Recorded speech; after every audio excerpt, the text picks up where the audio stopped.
नमस्कार दोस्तों, बहुत बहुत स्वागत है हमारे YouTube चैनल में। दोस्तों, अगर देखने की हिम्मत हो तो तभी देखना, क्योंकि दोस्तों इतिहास में पहली बार ऐसी अद्भुत घटना अब आप सभी के जीवन काल में हो चुका है। ये बड़ी दिव्य शक्ति ने कर दिया है, जो कि दोस्तों आप सुनेंगे तो दोस्तों एकदम आपके पैर थर थर कांपने लगेंगे, क्योंकि दोस्तों एक बड़ा अनहोनी होने जा रहा है और यह अनहोनी बहुत सालों बाद आप सभी के जीवन काल में आए हैं। आपकी राशि वाले जातकों के जीवन में ऐसा स्थिति आए हैं कि दोस्तों जब सुनेंगे तो आपके होश हवास उड़ जाएंगे। तो दोस्तों आज का वीडियो एकदम शांत होकर देखना और सभी काम छोड़कर सबसे पहले वीडियो देख लेना, क्योंकि दोस्तों अगर आज आप इस वीडियो को मिस कर दिया तो दोस्तों आपके जीवन में बहुत ही बड़ा अनर्थ हो जाएगा, बहुत ही बड़ा अनहोनी हो जाएगा। अगर दोस्तों आप इस अनहोनी से बचना चाहते हैं तो दोस्तों एक बार वीडियो अवश्य देख लेना। दोस्तों ये देवता ऐसे दो घटना करने वाले हैं, जो कि दोस्तों एक घटना तो बहुत ही भयंकर है और एक घटना बहुत ही चमत्कारी घटना है, जो कि दोस्तों आपका किस्मत ही बदल देगा। और अगर आप दोस्तों दूसरी वाली घटना को पूरी देख लेंगे तो दोस्तों पहले वाली भी घटना आपके जीवन में बड़ा चमत्कार लेकर आएगा, आपको अनहोनी होने से बचा लेगा। तो दोस्तों एकदम इस वीडियो को शुरू से अंत तक देखना, बिल्कुल ही इस वीडियो को इसके करने की कोशिश मत करना, वरना दोस्तों आज नहीं बल्कि दोस्तों आप आने वाले जीवन में पछताएंगे। आप सोचेंगे कि हे भगवान, हमने यह कैसी गलती कर दी जो कि इतनी बड़ी भयंकर घटना को समझ नहीं पाई। तो दोस्तों दिल थाम की आज की इस वीडियो को देख लेना। और दोस्तों माता रानी के जो भी सच्चे भक्त इस वीडियो को देख रहे हैं, दोस्तों वीडियो को एक प्यारा सा लाइक अवश्य करते हैं। दोस्तों आपको यकीन दिलाते हैं कि माता रानी आपको आने वाले जीवन में, आने वाले आपके भविष्य में ऐसी बड़ी चमत्कारिक घटना करेंगे जो कि दोस्तों आप कभी सपने में नहीं सोचेंगे। आपके दो ऐसे बड़ी अद्भुत चमत्कार कर देंगे कि दोस्तों आपकी होश उड़ जाएगा। दोस्तों आज का जो भी वीडियो हम आप सभी के सामने लाने वाले हैं, दोस्तों इस वीडियो को बनाने में हमें बहुत ही मेहनत लगा है। पूरी टीम द्वारा आकलन करके आपके लिए ऐसी अद्भुत घटना लेकर आए हैं, जो कि दोस्तों आपको देखना बहुत ही जरूरी है। जी हां दोस्तों, लेकिन दोस्तों भगवान पर विश्वास रखें और भगवान का पूजा आराधना करें और अपना विचार को थोड़ा मधुर रखें, क्योंकि दोस्तों विचार में कोई भी गलत भावना नहीं होना चाहिए, ना ही कोई गलत विचार मन में आना चाहिए, अन्यथा आपको कुछ नुकसान भी हो सकता है। थोड़ी सी सावधानियां व्रत कर आपको चलानी होगी और भगवान पर विश्वास रखनी होगी। जी हां, अब इस बीच हम आपको बता दें कि कुछ ऐसी बातें भी हम आपको बताएंगे, क्योंकि केवल आपके व्यक्तित्व के बारे में है, खुद के बारे में है और बेहद ही गुप्त हैं। तो इन बातों के बारे में आप किसी से चर्चा ना करें। दूसरा यह है, आप वीडियो को बिल्कुल अकेले में एकांत में ठंडे दिमाग से देखें तो आपको ज्यादा समझ में आएगा। यदि आपने किसी काम को करते करते इस वीडियो को देखा तो आपको कुछ भी अच्छी तरह से समझ में नहीं आएगा और आप सही ज्ञान नहीं ले पाएंगे, तो फिर आपका जीवन कैसे बदलेगा। दोस्तों तो बस आपको ठंडे दिमाग के साथ इस वीडियो को पूरा देखना है और हर बात जो इसमें हम बता रहे हैं उसे समझने का प्रयास करना है। हम आकर आपको बता नहीं जा रही है कि भगवान की पूजा पाठ करते हैं, सच्चे मन से उन्हें याद करते हैं, अपनी तकलीफ है उन्हें बताते हैं, लेकिन भगवान आपके बारे में क्या सोच, और जब भगवान आपके बारे में सोचती हैं तो आपको कैसे पता चलेगा कि भगवान आपके बारे में क्या सोच रही हैं और अब आपको इसके अनुसार अपने जीवन में क्या बदलाव लेकर आने हैं। आखिर भगवान की भाषा क्या होती है, आप कैसे भगवान से बात कर सकते हैं, बड़ा ही गहरा विषय है जो आज के इस वीडियो में हम आपको बताने जा रहे हैं। यदि आपने आज के इस वीडियो को नहीं देखा तो यकीन मानिए आप एक बेहद ही महत्वपूर्ण जानकारी से वंचित रह जाएंगे। जी हां दोस्तों, आपके जीवन में जो आज की स्थिति बन रही है, इस स्थिति में भगवान आपके बारे में कुछ विशेष कर बैठे हैं। कुछ खास बड़ी घटनाएं आपके जीवन में घटित होने वाली हैं, लेकिन यदि आपने भगवान के द्वारा दिए जाने वाले संकेतों को नहीं समझा था, भगवान की भाषा को नहीं समझा, तो आप निश्चित तौर पर वही गलतियां करते रहेंगे जो आप लगातार करते चले आ रहे हैं। फिर निश्चित तौर पर आप ना तो अपने जीवन में कामयाबी हासिल कर पाएंगे और ना ही भगवान की कृपा आपको प्राप्त हो पाएगी। तो बस ठंडे दिमाग से आपको वीडियो पूरा देखना है और हर एक बात जो हम बता रहे हैं उसे समझने का प्रयास करना है। तो चलिए दोस्तों, बिना समय गंवाएं आज के इस वीडियो को प्रारंभ करते हैं और बताते हैं कि क्या फैसला है जो भगवान ने आपके लिए लिया है और आपको इस फैसले के अनुसार अपने जीवन में कौन सी जरूरी बदलाव लेकर आने चाहिए। यहां पर यह रही कि आपके अंदर यदि घर की हिम्मत है, यानी कि समय देने का साहस है। अभी आप इस वीडियो को देखें, जल्दबाजी में बिल्कुल भी ना देखें। तो चलिए आज के इस वीडियो को प्रारंभ करते हैं। लेकिन इससे पहले आपसे एक निवेदन है कि कमेंट में पूरे भक्ति भाव के साथ, सच्ची श्रद्धा के साथ जय मां काली कृपा करो 3 बार अवश्य लिखना दोस्तों। एक बार से काम नहीं बनता है। हमारे धर्म शास्त्रों में 3 का विशेष महत्व होता है दोस्तों। जैसे कि इस सृष्टि के निर्माण में त्रिदेव का महत्वपूर्ण योगदान रहता है। समय के भी 3 काल होते हैं, त्रिकवीय भी 3 पहर होते हैं और भगवान भोलेनाथ के हाथ में त्रिशूल है, उसके भी 3 सुल होते हैं। 3 का बहुत अधिक महत्व है दोस्तों। धार्मिक महत्व इसी वजह से हम हर वीडियो में आपसे कहते हैं कि आपको एक बार नहीं 3 बार लिखना है, जय मां काली कृपा करो। आप सच्चे भाव से यदि इस क्रिया को करते हैं तो यही आपकी पूजा बन जाएगी, आराधना बन जाएगी और मां काली आपके हर एक कष्ट को हर लेंगे और आपके जीवन में कृपा और आशीर्वाद भेज देंगी। तो सबसे पहले आप इस कार्य को करें। उसके बाद एक और छोटा सा निवेदन है। वीडियो शुरू करने से पहले हम आप सभी से एक महत्वपूर्ण बात करना चाहते हैं कि हम आप सभी के लिए अच्छे से जानकारी के लिए दिन रात मेहनत करते हैं। बहुत छानबीन करने की बात, आप सभी के लिए हम बहुत अच्छे जानकारियां लेकर आते हैं जो कि आप सभी के जीवन के लिए बहुत ही जरूरी होता है। और दोस्तों, इन सभी के लिए हम आपसे कुछ नहीं चाहते हैं, बस हम इतना चाहते कि आप हमारे चैनल को सब्सक्राइब कर लें और हमारे चैनल से जुड़ जाएं, जिनमें आपको 1 रुपया भी नहीं लगेगा। बस इतना हमारा आप सभी से हाथ जोड़कर प्रार्थना है, निवेदन है। तो हमारा भावना को जरूर समझिएगा और हमारे चैनल को सब्सक्राइब कीजिएगा दोस्त। इससे हमारा बहुत अधिक मनोबल बढ़ेगा और हम दुगनी मेहनत से आपके लिए ऐसे ही सूचना और ज्ञानवर्धक वीडियो लेकर आते रहेंगे। जी हां दोस्तों, तो चलिए सब्सक्राइब कर दीजिए, फिर आगे बढ़ते हैं।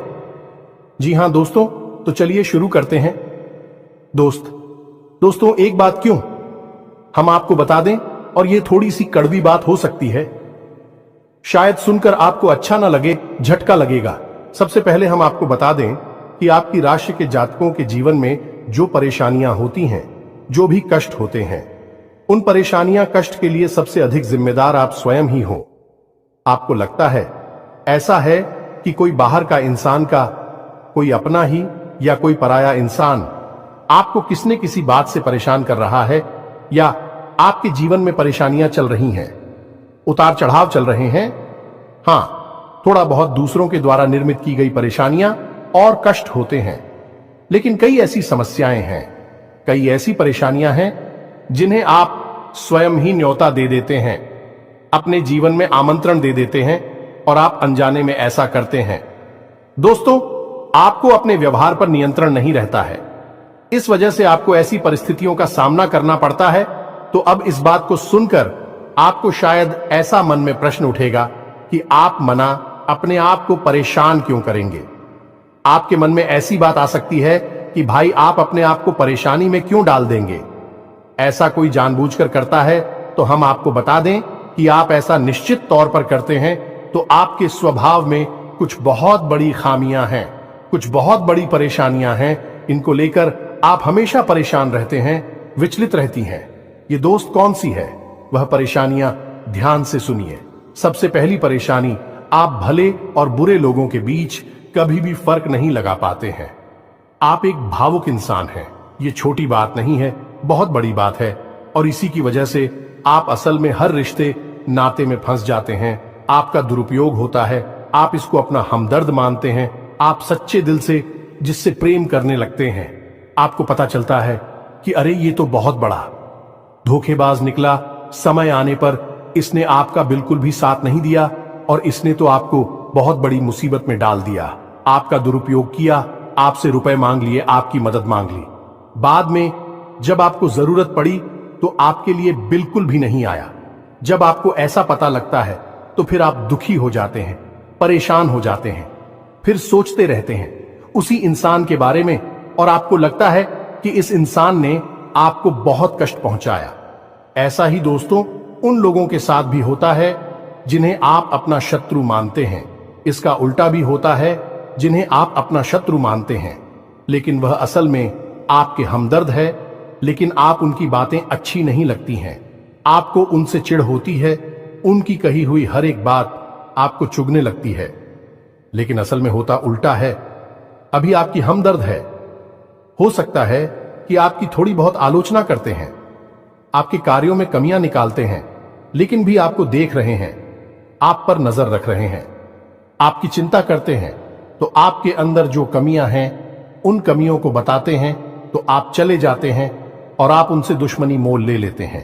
तो अपने जो आपकी हैं सच्चे वाले, उन्हें तो आप कभी पहचान नहीं पाते हैं, और जो नकली वाली अपनी हैं, क्योंकि मगरमच्छ के आंसू बहाते हैं, ढोंग करते हैं, नकाब लगाकर आपके आसपास घूमते रहते हैं, ऐसे लोगों को आप अपना समझते हैं और फिर आप परेशान होते हैं। इधर भी आपको परेशानी मिलती है और उधर भी आपको परेशानी मिलती है। तो ऐसी स्थिति में आप खुद अपनी परेशानियों के जिम्मेदार हुए या नहीं हुए, आप स्वयं विचार करिए। दोस्तों के बाद बहुत सामान्य तौर पर हमने कही है, लेकिन क्या बढ़िया दोस्तों, यदि आप सच्चे इंसान को पहचानना सीख जाए तो आपके जीवन से आधी से ज्यादा परेशानियां दूर हो जाएं। आपका दिल कभी नहीं टूटेगा, आप दुखी कभी नहीं होंगे, और आपके अंदर ही खूबी है कि यदि आप दुखी हैं तो आपका फिर किसी भी काम में मन नहीं लगता है और आप इतनी अच्छी तरह से कोई भी कार्य नहीं कर पाते हैं। आपके निर्णय उतनी मजबूत नहीं होते हैं, हमेशा आपका ऊर्जा का स्तर गिरा हुआ रहता है और आपके अंदर नकारात्मकता घर करने लगती है। फिर आपको हर बात बुरी लगने लगती है, जीवन भी बुरा लगता है, तो थोड़ा आपको इस पर कार्य करना है। तो आप कैसे पहचाने ना दोस्तों, आपके अंदर एक छोटी सी कमी और भी है कि जब कोई इंसान आपकी बात काटने लगता है, आपका विरोध करने लगता है, तो अचानक से आपको क्रोध आने लगता है, और जब आपके मन में क्रोध उत्पन्न होता है दोस्तों, तो आपका जो भौतिक पल है वह कमजोर पड़ जाता है, यानी आपके विचार करने की क्षमता कमजोर पड़ जाती है। फिर आप भावना में बहकर जवाब दे नहीं लगते हैं और आप सही आकलन नहीं कर पाते हैं कि यह इंसान ऐसी बात क्यों कह रहा है, आपकी बात काट क्यों रहा है, आप में कमी निकाल क्यों रहा है। तो ऐसे में आपको अपने स्वभाव पर नियंत्रण करना है। जब कोई आपकी बात काट रहा है तो आपको क्रोधित नहीं होना है, रुक जाना है, ठंडे दिमाग से विचार करना है और उसके द्वारा कही गई बात को पूरी तरह से समझने का प्रयास करना है कि आखिर इसने ऐसी बात क्यों कही है। अगर आप यह करेंगे तो आप यकीन मानिए कि आप जिन्हें अपना शत्रु समझ रहे हैं, ऐसा समझते हैं कि यह आपके विरोधी हैं, हमेशा आपके अंदर कमियां निकालते हैं, कुतर्क करते हैं, असल में उनके ही अंदर आपको अपनी हमदर्द मिल जाएंगे। ये दोस्तों, आपकी शत्रुओं के अंदर आपको अपने मित्र मिल जाएंगे, अपने प्रेमी मिल जाएंगे, और ठीक इसका उल्टा भी है। दोस्तों, जो लोग आपकी हर वक्त हां में हां मिलाते रहते हैं, आपकी चमचागिरी करते हैं, झूठी तारीफ ही करती हैं, आप वहां पर भी पिघल जाते हैं, आप हो जाते हैं और उनकी बातों में आ जाते हैं, उनकी हर बात को सत्य समझने लगते हैं। वहां पर भी आपको अपने ऊपर नियंत्रण रखना, भावनाओं में नहीं रहना है, और जब वह आपसे कोई बात कह रहा है, आपकी तारीफ कर रहा है, और आपको विचार करना है। आप खुद इतने बुद्धिमान हैं कि आसानी से पता लगा लेंगे कि इस इंसान ने आपकी यहां पर झूठी तारीफ की है, वहीं उसकी पोल खुल जाएगी और आप समझ जाएंगे कि यह एक धोखेबाज इंसान है, इस स्वार्थ सिद्ध करने के लिए आपसे जुड़ा हुआ है, तभी आपकी अनाप शनाप तारीफें कर रहा है और आपसे अपना मतलब सीधा करना चाहता है। यह दो काम यदि आप करने लगेंगे, आप निश्चित तौर पर अपनी 50% से ज्यादा, इन्हीं आदि से ज्यादा अपनी तकलीफों को अपने हाथों से दूर कर पाएंगे। दोस्तों, हम गारंटी देते हैं, बस यहां पर आपको सबसे बड़ा कार्य ही करना है कि कोई आपसे कुछ भी कहे, आपको तुरंत उसका जवाब नहीं देना है। तुरंत अपने मन में कोई विचार नहीं लाना है, थोड़ा रुक जाना है। फिर उसके बाद सोचना है कि ऐसा क्यों कहा, ऐसा क्यों किया है, कारण क्या था। जब आप विचार करेंगे तो आपको सारी बातें स्पष्ट तौर पर समझ में आ जाएंगे। इसी के साथ साथ दोस्तों, आपको हम बता दें कि आपके अंदर एक और बहुत बड़ी कमी है। इस कमी को आपको खाना बहुत आवश्यक है, और वह कभी यह है कि आप आलसी हो जाती हैं। वैसे तो आप बहुत मेहनती हैं, लगन के साथ काम करते हैं, और जब आप काम करने पर उतारू हो जाती हैं तो आपसे बेहतर कोई कार्य कर ही नहीं सकते। आपकी कार्य क्षमता बहुत ही अद्वितीय है, यह बात आप यकीन कर लीजिए दोस्तों। लेकिन अच्छाई के साथ हमेशा बुराई भी होती है। जहां आप ही बेहतरीन कार्य करता है, वही आपके अंदर ही खामी यह है कि यदि आप अलग करने पर आ जाएं, का रिपोर्ट डालने पर आ जाए, तो आप काम को इतना ज्यादा टाल देते हैं, इतना ज्यादा आलस दिखाते हैं कि फिर आप समय पर कार्य करने के लिए खड़े होते हैं। तब तक बहुत देर हो जाती है और आप कार्य में पिछड़ जाते हैं। आप याद करके देखिए दोस्त, हमारे कहने से कि आपने कई बार कार्य को इतना डाला, कितना डाला कि अंत में जाकर आप उस कार्य को सही समय पर कर ही नहीं पाए, और वहां पर आपको सफलता मिल गई। कई जरूरी से जरूरी कार्यों को भी आप डालने लगे हैं, आलसी हो जाते हैं। बहुत बड़ी कमी है दोस्तों। आपको यहां पर भी विचारशील बनना है, समझना है अपने जीवन में कौन से कार्य जरूरी है, उन्हें सबसे पहले करना है, उन्हें भूल कर भी आलस नहीं करना है, और जो कम जरूरी कार्य में आप आदेश कर भी सकते हैं। दोस्तों, विचारशील बनेंगे तो ही आप इस कमी से दूर हो पाएंगे, कोई आपको नहीं बताएगा। यह बात हम बता रहे हैं क्योंकि कोई भी सीधे तौर पर आपसे दुश्मनी नहीं लेना चाहता है कि आपका क्रोध, आपका गुस्सा बहुत खतरनाक है। जी हां दोस्तों, और आपकी यह बहुत बड़ी कमी है कि आप सीधे तौर पर अपनी आलोचना सहन नहीं कर पाते हैं, इसलिए लोग आपको सत्य बताने से भी कटने लगते हैं। तो एक यह जरूरी काम है, इसको भी आपको करना है। अब सुनिए एक सबसे महत्वपूर्ण बात की दोस्तों, आपके अंदर एक ऐसे अच्छी बात है, ये बड़ी बात नहीं है, लेकिन इसमें कहीं ना कहीं आपके जीवन में नकारात्मकता शामिल हो जाती है। तो ध्यान से सुनिए कि आपकी एक बड़ी आदत क्या है कि आपके अंदर छल कपट की भावना नहीं है। आप झूठ को सहन नहीं कर पाते हैं, और अब बात सीधे तौर पर लोगों के सामने रख देते हैं, यानी सत्य का साथ देते हैं और सीधे तौर पर अपनी बात लोगों के सामने रख देते हैं। अब इससे होता यह है कि लोग आपसे बहस करने पर उतारू हो जाती हैं और आपकी सही बात का भी गलत मतलब निकालने लगते हैं, क्योंकि आप इतने सीधे तौर पर बात बोलते हैं। घुमाने फिराने की आपकी आदत नहीं है, सीधे सीधे आप बात बोल देते हैं।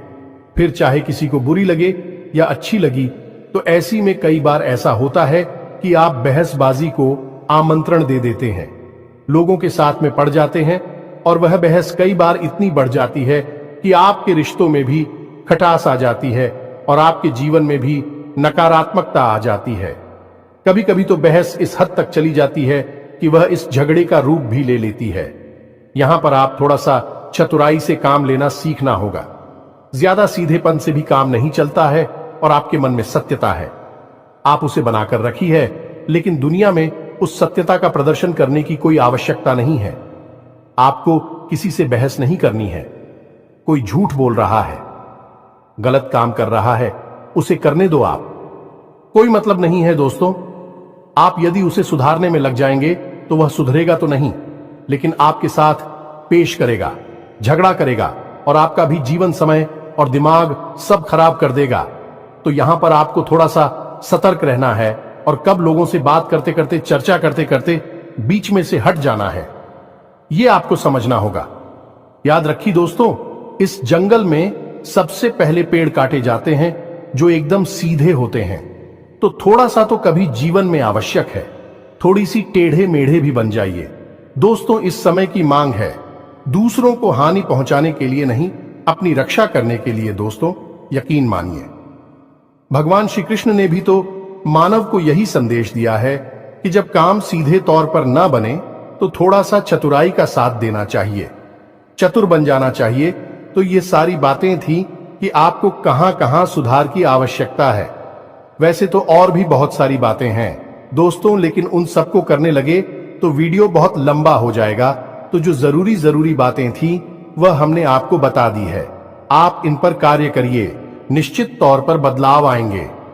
अब हम आपको बता दें कि आपकी राशि चक्र की एकमात्र कैसी राशि है जो भगवान की बहुत अधिक प्रिय होती है। ये दोस्तों, हम अपने पिछले कई वीडियो में भी इस विषय पर आपको बता चुके हैं, संकेत दे चुके हैं, लेकिन अब हम आपको बताने जा रहे हैं कि कौन सी संकेत होते हैं। मुख्य संकेत होते हैं जिनसे आपको यह पता लग जाएगा कि भगवान आपको बहुत अधिक प्रेम करते हैं, आपकी बात सुनते हैं और आपको भगवान की शरण में जाना चाहिए, तभी आपका उद्धार होगा। अब यहां पर गौर करने वाली बात यह है कि कुछ लोगों के मन में यह भी प्रश्न उठ सकता है कि किस भगवान की शरण में चले जाए। तो हम आपको बता दें कि आप किसी भी भगवान की शरण में जाएं, जो आपके आराध्य हैं उनकी शरण में जाएं। आपका काम बन जाएगा, आपकी जिंदगी बदल जाएगी। अब भगवान सब एक ही हैं, सभी शक्ति के स्वरूप हैं, बस उनके नाम और रूप अलग अलग हैं, लेकिन वह सब अंत में एक ही है। तो आप अपने मन में बिल्कुल भी शंका ना लाएं। हम हनुमान जी की पूजा करें, भगवान भोलेनाथ की, कृष्ण जी की पूजा करें, राम जी की पूजा करें या फिर माता की पूजा करें, बिल्कुल भी कोई संकोच न लाएं। आपके मन में इसके लिए भी भाव उत्पन्न होते हैं, भावनाएं होती हैं। आप उनकी सच्चे मन से पूजा आराधना शुरू करें और आप देखेंगे चमत्कार आऊंगा। जी हां दोस्तों, अब ध्यान से सुनिए कि आपके शरीर में कौन सी जगह है जहां से आपको यह संकेत मिले हैं कि भगवान आपको बहुत अधिक पसंद करते हैं, आप उनके बहुत प्रिय हैं और वह आपको बुला रहे हैं। आपकी जिंदगी बदलना चाहते हैं तो दोस्तों, आप इस शरीर से जुड़ी 5 ऐसी जगह हैं जहां से भगवान आपको तरह तरह के संकेत देते हैं। ये दोस्तों तो ध्यान से सुनिए। सबसे पहले आपकी कमर के निचले हिस्से में आपको दर्द रहना शुरू हो जाएगा। यदि आपको दर्द होता है तो आप समझ गए कि भगवान की सकारात्मक ऊर्जा आपके अंदर विश करना चाहती है या कर चुकी है।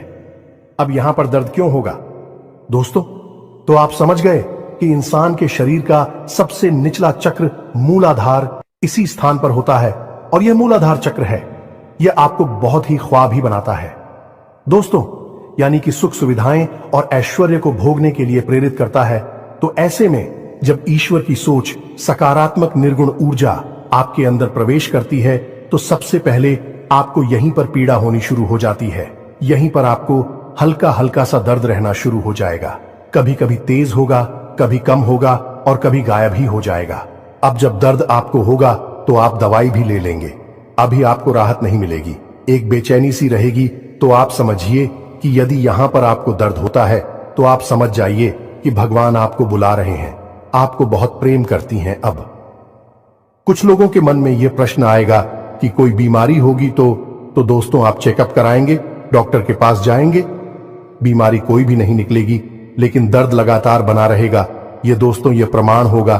दूसरा स्थान है आपकी माथे पर, आपकी आंखों के बीचों बीच दोस्तों, जिसे हम आज्ञा चक्र करती हैं। अब आज्ञा चक्र जैसा कि इसका नाम है कि आज्ञा दी जाएगी। आप आज्ञा से संबंधित जो भी क्रियाएं हैं, विक्रिया ऐसी चक्र से नियंत्रित होती हैं। अब जब आप स्वयं को आकर दे रहे हैं कि आज मैं यह काम करूंगा, आज मैं यहां जाऊंगा, वहां जाऊंगा, इसी बीच ईश्वर की शुद्ध सकारात्मक ऊर्जा आपकी शरीर में प्रवेश कर जाती है और वह आपसे कुछ और करवाना चाहती है, पूजा पाठ कर आना चाहती है, ईश्वर का नाम लेना चाहती है, लेकिन आप उसी सो नहीं रहे हैं। तो ऐसे में क्या है, एक विचार उत्पन्न होता है, आप भौतिकवादी हैं और आध्यात्म आपको खींच रहा है, ईश्वर आपको खींच रहे हैं, तो यही खिंचाव आपको अपने माथे पर महसूस होगा। हल्की हल्की नाथों की किताब साहू का और थोड़ी हल्की हल्की खुजली भी होगी, दर्द भी रह सकता है। यदि संकेत है आपको तो समझ जाइए कि ईश्वर आपसे प्रेम करते हैं। अब आपको तैयार हो जाना है, फीमेल इन हो जाना है। कार्यों को करते करते भी इस तरह करें कि आप ईश्वर की भक्ति कर रहे हैं, यानी ईश्वर का नाम लेते लेते कार्य को करें। तीसरा स्थान है दोस्तों आपकी वाणी। आप देखेंगे कि अचानक से कुछ ऐसा होने लगा है कि आप द्वारा बोली गई बातें सच होने लगी हैं। हर बात तो नहीं होगी, लेकिन कई बातें ऐसी होंगी जो आपने यूं ही बोल दी और वह बात सच हो जाएगी। यदि ऐसा हो रहा है तभी आप सतर्क हो जाइए। चौथा स्थान है आपके विचार। अब आपने किसी के बारे में कुछ बोला नहीं, बस मन में सोच ही लिया क्या, और वह घटना भी यदि घट जाएगा। ऐसा भी हर बार नहीं होगा, अक्सर कई बार होगा, लेकिन स्पष्ट तौर पर नहीं होगा। आपके मन में बस जरा सा विचार आएगा और वह विचार सत्य हो जाएगा। जिन दोस्तों, यह भी एक बहुत बड़ा संकेत है और आखिरी संकेत है आप इस सपने। आपके मन में जो भी विचार चल रहे हैं, आपके मन में कोई उलझन है, तो उन विचारों का, उन उलझनों से संबंधित कोई समाधान आपको सपनों के माध्यम से मिल जाएगा। दोस्तों, जैसे आप कुछ ऐसी परेशानी में उलझे हुए हैं कि आपको कुछ समझ में नहीं आ रहा है, आप ईश्वर का नाम लेकर सोएंगे कि प्रभु हमें इस परेशानी से बाहर निकालिए, और सपने के माध्यम से आप कुछ ना कुछ ऐसा संकेत मिलेगा जिससे आपको समाधान मिल जाएगा, या फिर अपने के माध्यम से कई ऐसी भविष्य की घटनाएं आपको आभास करा देंगे जो होने वाली हैं, और आपको पहले ही उनका पूर्वाभास होने लगेगा। ईश्वर से जुड़े हुए संकेत भी आपसे मिल सकते हैं। आप जिनको पूजा पाठ करते हैं, जो आपके आ रहे हैं, उनसे जुड़े हुए भी कुछ संकेत आपको मिल सकती हैं। यदि ऐसा कुछ हो रहा है तो आप समझ जाइए कि यह बहुत अच्छा समय है। जवाब ईश्वर से जुड़ेंगे। बस कुछ समझ में भी आ जाते हैं तो आप समझ जाइए कि अब समय आ चुका है। सर में लीन होना है, धार्मिक होना है। पूरी तरह से नकारात्मक चीजों को त्याग दीजिए। इसी प्रकार का व्यसन आपके जीवन में है जो अवसरवादी कोई आपको आदत लगी हुई है, उसे त्याग दीजिए। दोस्तों, अब समय आ गया है जब आपको बड़ा कदम उठाना है, ईश्वर से जुड़ना है, जो ईश्वर खुद आपको बुला रहे हैं। यदि आज आपने यह कदम नहीं उठाया तो फिर कभी मौका नहीं मिलेगा, कभी आपकी सद्गति नहीं होगी। तो अब आपको करना क्या है? कुछ लोग ऐसे में यह प्रश्न भी करेंगे या नहीं, उनके मन में यह सवाल भी उठेगा कि हम तो कामकाज में उलझे रहते हैं, दिन भर तो ईश्वर की आराधना कब करें, ईश्वर की कब पूजा पाठ करें, मंदिर में कब जाए। तो दोस्त, हम आपको बता दें कि पूजा पाठ करने के लिए यदि आपके पास समय है तो आप करिए, जितना समय है उतना करिए। मंदिर जाने का समय है तो जाइए, सर्वोत्तम है। इधर उधर बैठकर समय खराब करने से बेहतर है कि भगवान की शरण में चाहिए। मंदिर जाइए और वहां पर भगवान की शरण में बैठी है, आपका मन बहुत सुंदर हो जाएगा। दूसरा, यदि आपके पास समय नहीं है कि आप नहीं जा पा रहे हैं, मंदिर पूजा पाठ भी नहीं कर पा रहे हैं, तो कोई बात नहीं है दोस्तों, कर्म ही पूजा है। हमारे शास्त्रों में लिखा हुआ है, तो आप कर्म को ही पूजा समझकर करिए। ये दोस्तों, आपकी जो भी आ जाते हैं, मानकर चलिए कि हनुमान जी आपके आराध्य हैं, तो आप जो भी कार्य करती हैं उस कार्य को हनुमान जी की पूजा मानकर करिए। या दोस्तों, आप अपने मन में विचार करें कि आप ऑफिस जा रहे हैं, तो घर से बाहर निकलने से पहले हनुमान जी को याद करते हुए हनुमान जी से कहना है कि प्रभु, आज का कार्य हम आपकी पूजा के तौर पर करेंगे और आपको समर्पित करेंगे दोस्तों, और शुद्धता के साथ करेंगे, जैसे कि मंदिर में हम आपकी पूजा करते हैं। कोई भी कार्य आप करिए, अपने दिन भर के सारे कार्य करिए, ईश्वर को समर्पित करें, उसकी पूजा मानकर करिए। इसीलिए तो कहा गया है, कर्म ही पूजा है, तो आप कर्म करिए। जब साधारण कार्य को यानी दैनिक क्रियाओं को भी ईश्वर को समर्पित करने के बाद किया जाता है, तो वह कर्म बन जाते हैं, और क्रिया में और करनी में फर्क किया है। दोस्तों, की क्रिया केवल जीवन को चलाने के काम आती है, कर्म हमारी आत्मा को भी उच्च स्तर पर ले जाते हैं, हमें मुक्ति के द्वार तक ले जाते हैं, ईश्वर के और नजदीक ले जाते हैं। दोस्तों, यदि आप दैनिक क्रियाओं को भी ईश्वर को साक्षी मानकर करने लगेंगे, तो भी दैनिक क्रिया साधारण क्रिया ही नहीं होगी, विक्रम बन जाएंगे, जो आग की आत्मा को उच्च स्तर तक ले जाएंगे। ईश्वर से जुड़ जाओगे आप। अब इसमें भी यदि आपको एक कदम और आगे जाना है, तो फिर आपके कार्यों का जो नतीजा निकल रहा है, उस नतीजों को आप ईश्वर का प्रसाद मानकर ग्रहण कर लीजिए। आपको बिल्कुल भी दुखी होने की जरूरत नहीं है। आपने इस सच्चे मन से, बहुत मेहनत से कोई कार्य किया, भगवान को साक्षी मानकर किया कि प्रभु आपकी पूजा कर रहे हैं, और आपको उसका अच्छा नतीजा नहीं मिला, मन के अनुसार आपको सफलता नहीं मिली, आपने जैसा सोचा था वैसा नहीं हुआ, तो आप उसी ग्रहण करिए ईश्वर का प्रसाद मांगकर। दोस्तों, आप कहिए कि हनुमान जी, हमने आपकी पूजा की है, अब आपको जो देना है वह आप दे दीजिए। आपको अच्छा देना है तो ठीक है, बुरा देना है तो ठीक है, हम प्रसाद समझकर उसे ग्रहण कर लेंगे, तो जब आप कार्य के परिणाम को प्रसाद समझकर ग्रहण कर लेंगे और कार्य को कर्म समझकर करेंगे तो दोस्तों, हम आपसे कहते हैं कि आपका हर एक कर्म सिद्ध हो जाएगा। आप स्वयं भी एक सिद्ध पुरुष बन जाएंगे और आप मिट्टी को भी हाथ लगा देंगे तो वह सोना बन जाएगी। जिस इंसान के साथ में भगवान चल रहे हो, उसका क्या कोई बाल भी बांका कर सकता है? क्या उसे कामयाबी हासिल करने से कोई रोक सकता है? पांडवों के साथ भगवान श्री कृष्ण थी और वह कितनी विशालतम सेना भी पांडवों का बाल भी बांका नहीं कर पाई। सभी कौरवों ने मिलकर हर प्रकार का षड्यंत्र किया, लेकिन कुछ नहीं बिगाड़ नहीं पाए, क्योंकि उनके साथ भगवान श्री कृष्ण थे कि हम दोस्त तो आपके साथ ही भगवान रहेंगे। बस हमने आपको जैसा कहा है वैसा आप करिए और आप चमत्कार देखिए। कुछ ही दिनों में आप हमें कमेंट करके बताना कि आपके जीवन में कैसे कैसे बदलाव आए। एक बात और जाते जाते हम आपसे कहना चाहेंगे दोस्तों कि भगवान आपके अंदर क्या देखना चाहते हैं, आपने क्या कपड़े पहने हैं, आप कैसे इंसान हैं, आपकी जेब में कितना रुपया पैसा है, इससे भगवान को कोई मतलब नहीं है।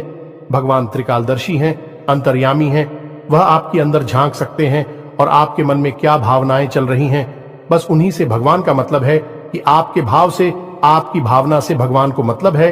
तो जैसे ही आपके भाव बदलेंगे, भावनाएं बदलेंगे, आपका भगवान से जुड़ाव और मजबूत हो जाएगा। तो उम्मीद है कि हमने जो जानकारी आपको दी है, आपको यह जानकारी अच्छी लगी है, पूरी तरह से समझ में आ चुकी है और इस जानकारी का कैसे प्रयोग करना है, अपने जीवन को कैसे बदल रहा है, यह भी आप अच्छी तरह से समझ चुके हैं। फिर भी यदि कोई प्रश्न आपके मन में उठता है तो आप कमेंट करके पूछिए, हम आपके प्रश्नों के जवाब देने की पूरी कोशिश करेंगे। इसी के साथ साथ आज की इस वीडियो में विराम देते हैं। कमेंट में पूरे भक्ति भाव के साथ जय मां संतोषी याद रखें, भाव का ही मूल्य है माता जी, आपके पास तो बच्चे भाव के साथ रखें। जय मां संतोषी मां कृपा करो, एक प्यारा सा लाइक भी अवश्य करें। मिलते हैं अगले ज्ञानवर्धक वीडियो में, तब तक के लिए धन्यवाद। जय माता की।